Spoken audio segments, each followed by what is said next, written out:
Okay, well, thanks everyone for joining me today. So today's talk is going to be on semi-strictness in three-dimensional category theory. And so the plan for today's talk will be first to go through strictification in dimension 2, and then to try and do the same thing in dimension 3. So there are a lot of details in definitions for things, and not all of those details will be super important for today. So don't worry about it too much if you don't have all of the definitions at the tip of your fingers, and I definitely won't be going through every single part of the definition. But the main takeaways for today, so if you don't take anything else away from today's talk, the thing I want you to remember is that semi-strict maps in dimension 2 seem to model semi-strict categories in dimension 3. This is the kind of observation that seems to be going on. And so what does semi-strict mean in practice? So the things that you're going to be strict on are things like composition, identities and whiskering, and the things that you're going to be weak on are naturality-like conditions. So hopefully by the end of today's talk, we'll be able to understand that kind of main takeaway from today.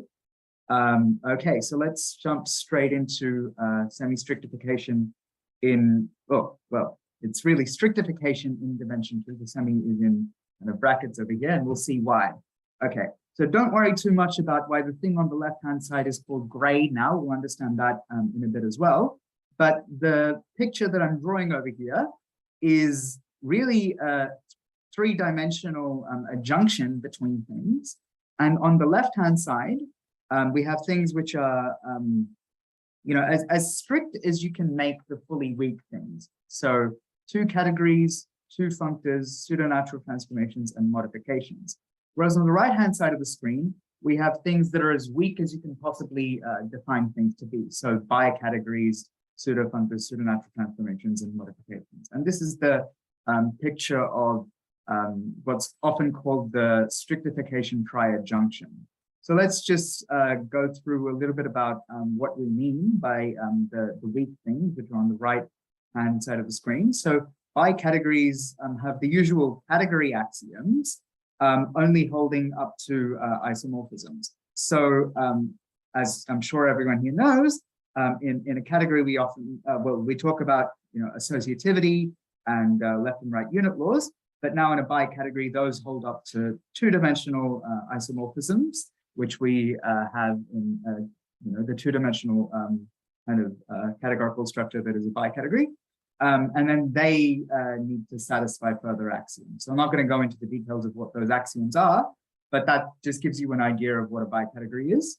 And then a 2-category, of course, is just going to be one in which all of these isomorphisms are actually just identities. So that's what it means to be strict. So somehow when in a weak thing, you have certain axioms holding up to isomorphism. In a strict thing, they just hold on the nose. And that's the idea behind weakness versus strictness. So a similar thing can be said with pseudo-functors. In fact, let me just go down here.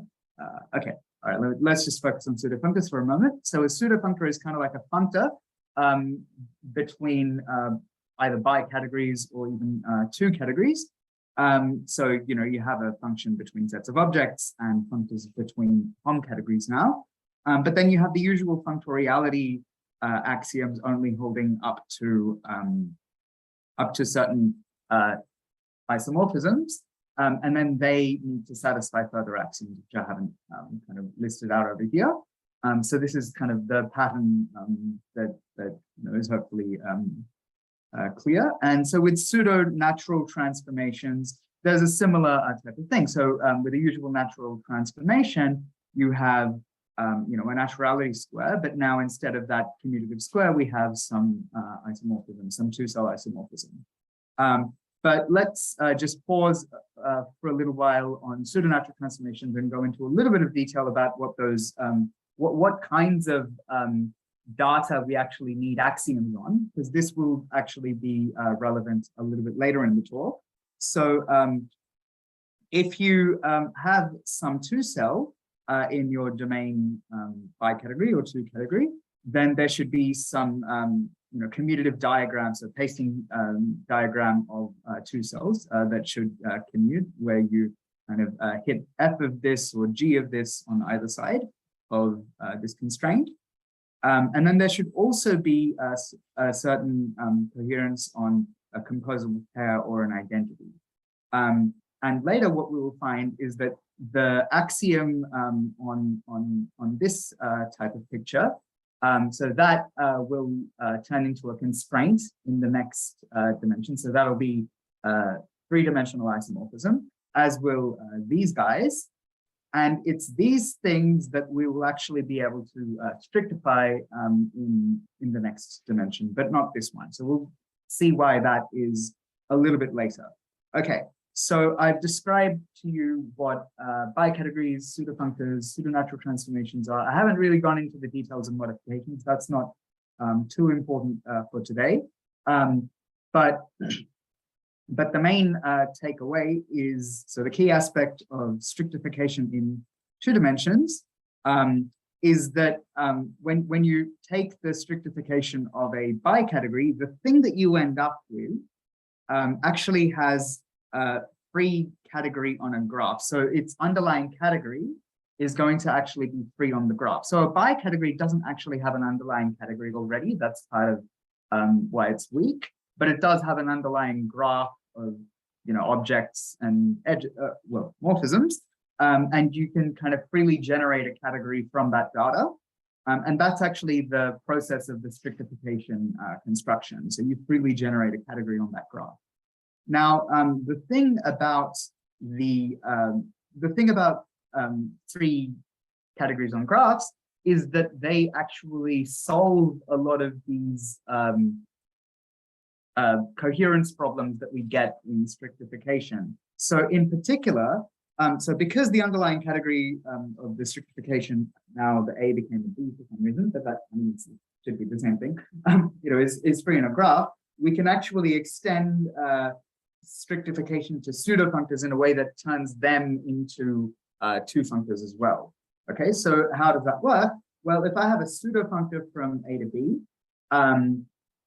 then the two functor that I get between their strictifications, well, it knows what to do on each kind of morphism in some path. And so you can kind of extend that to the whole path itself, which is now what a morphism is in the strictification of A. So because the underlying category of the strictification of A is free in a graph, we can actually strictify pseudofunctors. And so this kind of deals with the composition aspect, but the same thing is true also for identities. Okay, so I'm kind of repeating myself now, but the slogan is that units and composition coherences strictify. So that's what we observe over here with pseudofunctors. So let's now move on to, okay, here's the picture. Maybe that's a little bit easier to read. Okay, cool. So in the 1960s, and I point out the dates here because just to show the difference in time, how much time it took between these two things being through. So in the 1960s, John Gray constructed a symmetric monoidal closed structure, in fact, on two categories, and the kind of internal HOM2 category contained exactly these, two functors, pseudonatural transformations, and modifications. So those are the things that are as strict as you can make the weakest possible thing, right? Because we saw that pseudofunctors can be made into two functors, but pseudonatural transformations don't actually get strictified under strictification, and modifications have no scope to be made strict, or they don't have any scope to be weak in the first place. So, all right, so the internal HOM, as I just said, consists of these guys. And then, so, around 30 years later, Gordon, Power, and Street showed that every tri-category, so this is a three-dimensional weak categorical structure. So every tri-category is tri-equivalent to a gray enriched category. So gray from earlier and now, it refers to this symmetric monoidal closed structure on 2-cat. And so the three-dimensional structure that I was talking about earlier is actually, it's self-enrichment. Okay, so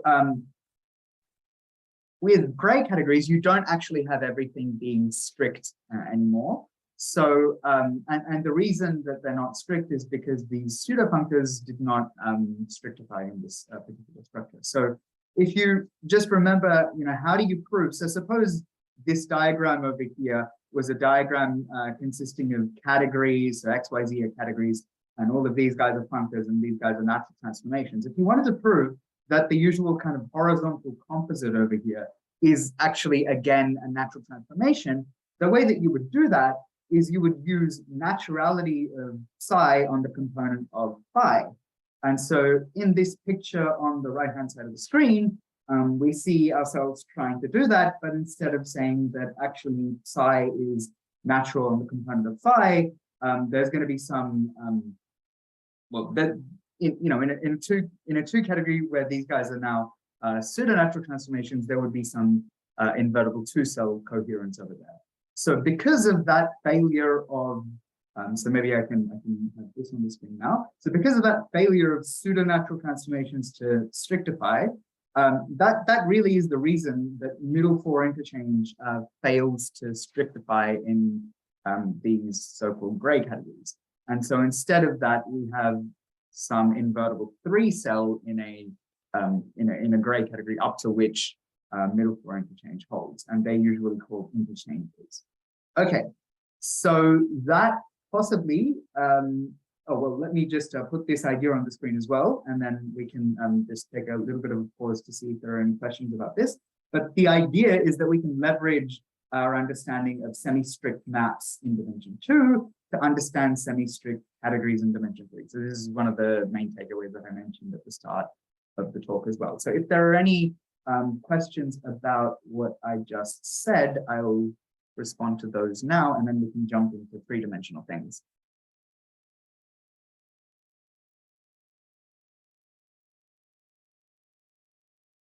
Yep. You can unmute yourself if you want and ask the question. Yeah, I just wanted to clarify, what do you mean by maps here? Do you mean by like two functors for semi-strict maps? Yeah, so I mean, yeah, not so two functors, and not just those guys, but maps between them. So it's kind of like a catch-all term for, two functors, pseudo-natural transformations, and modifications. So those. Okay, I see. Yeah. Thank you. Good question, thanks. Okay, so let's go to dimension 3. So let me see if I can get the whole picture on the screen. Okay, great. So now this is something which should really be some kind of four-dimensional adjunction. But over here, we're strictifying things which are kind of as weak as they can possibly be in the three-dimensional setting. So those, the actual categories themselves are called tri-categories. The maps between them are called trifunctors or sometimes tri-homomorphisms, but I feel maybe trifunctor is more evocative. Okay, and then the transformations between them are called trinatural transformations. And then those modifications from dimension 2 that I didn't kind of tell you about, but for them, there's an axiom, and that axiom can be asked to hold up to some three-cell now, and so those would give you tri-modifications. And then there are there's another level over here that you can have, and those things are called perturbations. So the details of all of that are not that important, but just to have the idea that any axioms that we had previously, we're now going to ask for those things to hold up to some further higher dimensional data, which will itself have to satisfy further axioms. Okay, but the main point is that even though, so if I was to write out all the axioms over here, it would be, well, really intimidating. And the good thing is that we don't need to get our hands dirty too much with things on this side, because most of them can actually be fairly well strictified under this now genuine semi-strictification. So this is genuinely a semi-strictification.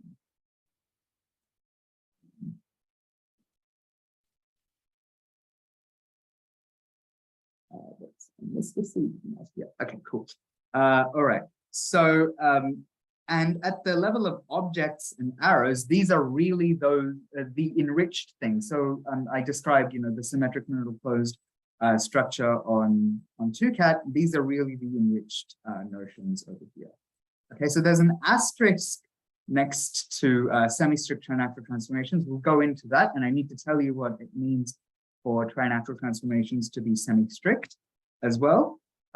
But let's get into that now. So the strictification construction in dimension 3 is very similar to the strictification construction in dimension 2, except now things are a little bit more complicated. So instead of an underlying graph, a tri-category has an underlying 2-computad. So 2-computad is like a graph, like a 2-dimensional version of a graph. But so you have 2 cells between paths in your graph. So you have first of all, a graph of, vertices and edges, and then you can make paths out of the edges in that graph, and then you ask for 2 cells between those paths. So that's what a 2-computad is. Don't worry too much about, the details over here. It's just got some underlying kind of structure that you can read off. You should think of this as generating data. And then the thing we want to generate from that is called a sesquicategory. So the way to think about those are like 2 categories, but without middle floor interchange. And the reason we don't want middle floor interchange is, of course, that's the thing which I said fails in a gray category. So what you do with a tri-category is you read off some underlying 2-computad, and then you freely generate a sesquicategory from that, and then you throw in all the 3 cells. So there are some, details that I'm kind of glossing over, but that's the idea behind the strictification process. And as you can see, it's fairly analogous to what happened one-dimension lower. And the key property is that freeness still allows us to strictify things to do with composition and unit constraints. And now there's also certain kind of whiskering constraints as well. So if you do know about these 3-dimensional maps, then you would know about that. And those things also get strictified. If you haven't seen them, don't worry too much about that. But the thing to take away is anything that you have, such as composition and units, which are generated from more basic data, they actually do get strictified. Okay. So with trinatural transformations, I kind of foreshadowed this a little bit earlier with kind of a little bit of a dive into the axioms for pseudonatural transformations. But trinatural transformations generally would have some 3-cell up to which the usual composition and identity axioms for a pseudonatural transformation hold. And they would also have some other 3-cell up to which the usual kind of local naturality aspect of the pseudonatural transformation holds. And it's those composition and unit constraints now, which actually become strict under this semi-strictification of trinatural transformations. So a semi-strict trinatural transformation is just one in which these guys are actually strict, but this one may still be weak. So that's what a semi-strict trinatural transformation is. And just like how pseudonatural transformations 1 dimension lower remain weak under strictification, if you do know about trimodifications, they still remain weak under semi-strictification in dimension 3. If you don't know about them, don't worry too much about that for now. So here is 2 to 3 minutes left. Okay, thanks, Paula. Okay, so so the impossible dream that was kind of thought to be impossible, but people were still trying to do this for quite a while. And then it was proven a bit later, in 2014, so some precise sense in which it's impossible. But okay, so to give, a symmetric monoidal closed structure on gray cat, with the closed structure being given by some kind of semi-strict maps. And the precise sense in which this is impossible, so let me have everything on the screen over here, is that any monoidal biclosed structure, this is a theorem due to Burke and Gursky in 2014, any monoidal biclosed structure on gray cat will actually have the tensor product of, so this is just, the category consisting of a single arrow, and this is the same category but viewed from a different perspective, so that we can kind of think about tensor producting these guys with one another. So it will either be, the category that is just the free living commutative square, or it'll be the category which is the free living non-commutative square. In particular, you won't have any higher dimensional data that appears in this. And so because of that, it's really not possible with any kind of monoidal biclosed structure to model weak transformations of any kind, because you would want some, two cell appearing in there, and you can't have that. So, so that's the first problem. And then the second problem is, okay, maybe I won't be able to have everything on the screen, but if you have some composable pair of trinatural transformations, their composite will not be semi-strict even if P and Q themselves are. So the way to see that is, again, go back to the usual way that you would prove how pseudonatural transformations compose to give another pseudonatural transformation, and you get a kind of square of two cells like this, and now you have middle floor interchange on these guys. So you get a picture that looks like this. I can have all of that on the screen. And instead of this square in the middle over here commuting, it only commutes up to some invertible three-dimensional piece of data. Okay, so so that's a problem. So now let me just quickly tell you the solutions to the problem. So the problem that I just talked about was that these semi-strict things aren't closed under composition. So what do? We take trinatural transformations, which can be expressed as composites of semi-strict ones. So we kind of close them under composition. And then, so the solution to problem one, which remember was that you can't get a, biclosed structure that, models these weak trinatural transformations.